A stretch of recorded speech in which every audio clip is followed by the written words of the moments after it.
Is counting people something good or bad? Well, in the United States Constitution, it's mandated that every 10 years a census shall be taken.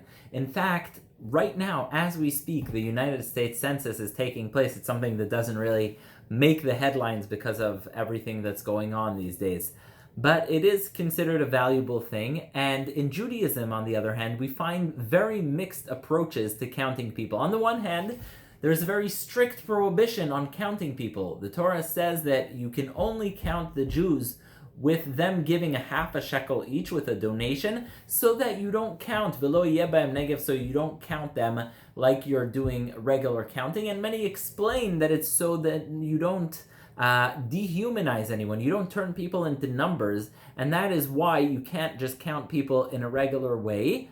And it's seen as a negative thing. King David is later punished for counting the Jewish people. On the other hand, this week's Parshat Bamidbar, which in English is interestingly called Numbers, because there are so many numbers, so many countings of the Jewish people, we are told again and again and again about God counting the Jews in the desert. And so the question is, what is it? Is it good or bad? On the one hand, we see God counting the Jewish people. Rashi says that God counts the Jewish people because he loves them and he wants to count them again and again, like a person counting their treasure. On the other hand, we see a strict punishment on counting people and on sort of objectifying people by turning them into numbers. So is it good or is it bad? And I want to give you an answer based on an experience I have every day. Every day as a teacher, I am asked to take attendance. And when taking attendance, there are two sides to it. One side is me as a teacher. I need to know who's in class, who's in school, and who's not. That's the side of counting that's from my side. I count them and I see who's there.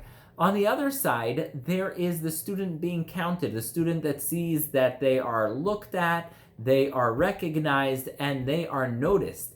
And so in that sense, I find counting to be a very powerful tool. When you look at someone and you say, you are here today, and you acknowledge them, and you recognize them, and you wish them a good morning, that is the positive side of counting. So every counting has two sides to it. It has the side of the person counting, and it has the side of the person being counted. God says, don't count the Jewish people for your own benefit. That is something that's dehumanizing. However, when it comes from my side to your side, when I am looking at you and I am counting you, I, God, know everything, but I want you to know that I recognize, I acknowledge, I notice, I care. You are part of my nation. You are part of Am Yisrael.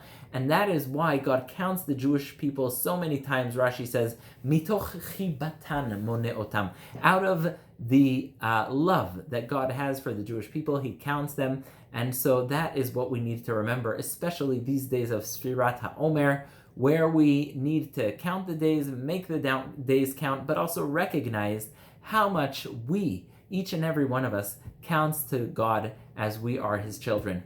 Thank you so much for listening and wishing everyone a Shabbat Shalom.